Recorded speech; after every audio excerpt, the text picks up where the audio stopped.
We here. We here. No. All right. Do platforms like podcasts and social media matter more for NYC artists than they ever did with radio? I think that's just for people. It depends on the person because because if a person doesn't know how to talk then it's gonna hurt you because you don't know how to talk. If you know how to talk, then it doesn't hurt you. Yeah, because it helps you. Because even the other day, shout out to Charlamagne. He had posted up the Miz's video. Mm-hmm. So the Miz had shout out to the Miz. Yeah, the Miz. Yeah, I follow him. Yeah, definitely. Yeah, he's dope. He's dope. I followed him and looked at his content. He looks like Reddington from Blacklist, but and he sounds like Reddington a little bit from Blacklist, but he is a legend, and I love what the things that he talk about, so I follow him. Yeah, definitely. No, so definitely he had posted about the latest. Shockingly, with everything with social media, what have you, and podcasts, what have you, that matter, you would think the numbers would still kind of skew with radio, but shockingly, radio still is the number one numbers wise. No, but here's the thing, man. But then he put the stats in his caption. So I believe it's 68% between the ages of 25, I want to say to 40. Okay. 25 to 40, 68% versus 40% podcast. Yeah. And then also too with radio still, I think if I'm not mistaken, on an audio DSP platform rate. Okay. I think it's up like around like maybe high 60s, high 70s.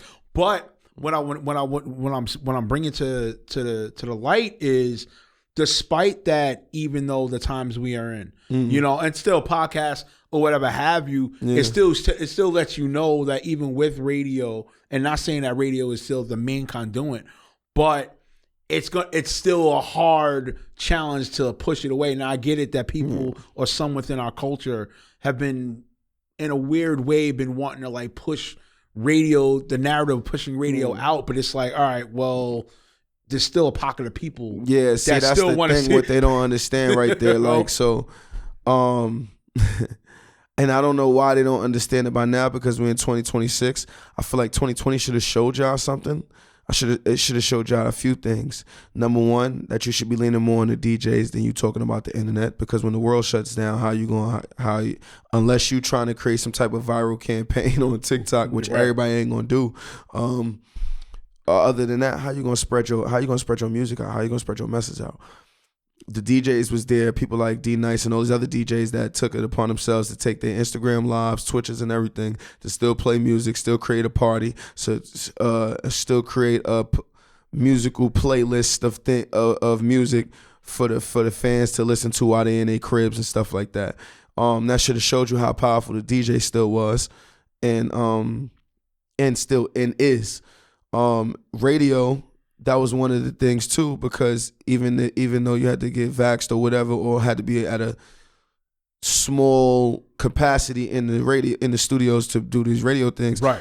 They still had those, and we're still able to get the message across syndication, across a great amount of people. So you still and the repetitiveness of getting your song played in all over. Helps you grow and helps the song grow as an artist, and helps the demand grow as an artist, and helps some songs grow on them. Because I wasn't a big fan of Lil Pump's Gucci Gang song when it first came out, but I kept hearing it to the point where it grew on me. Radio helped that. Radio helped a lot of artists. It helps you become that superstar. You can become that off internet, but it takes a lot of internet presence and a lot of internet power. So everybody doesn't have that. That's why people start doing other things to help bring their internet presence up, like streaming when they really do this and do other things. There's no knock to it. I'm just saying this is what helps them. These are tactics that people use to build their internet presence.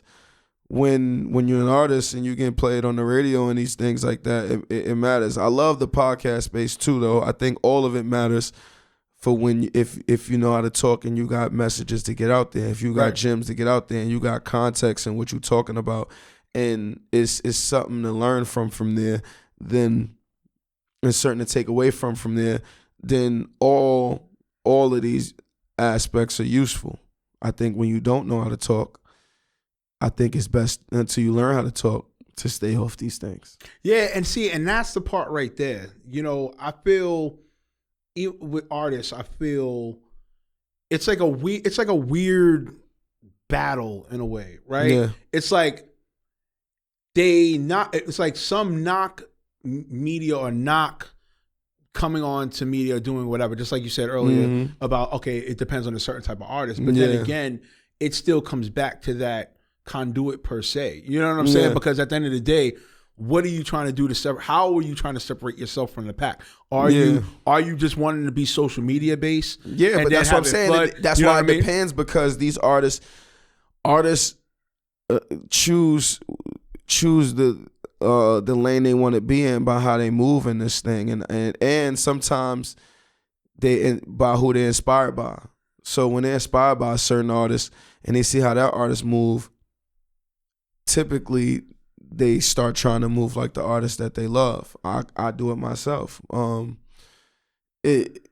So in that aspect, if it's an artist that they love, that they know don't do interviews or don't talk like that, naturally that's what they're gonna do. Then they feel like they won't have to because their favorite artist didn't have to. Right. So, I think if you, like I said, it really goes by the person, because if you know how to talk and you know how to use this to your advantage, then this would be your best friend. If you don't, this could be your worst nightmare, and it'll be all off of what you say. Woo! Yeah, listen, my creatives, listen, you know how it is here on Cuts. We get to the talking. Yeah. You know, this shout out to my man Mike from 950 Lounge. He just, when I went there to the guest appearance, he described my podcast as like it's the black light going over the board. You know what I'm saying? So I love that. Yeah. I love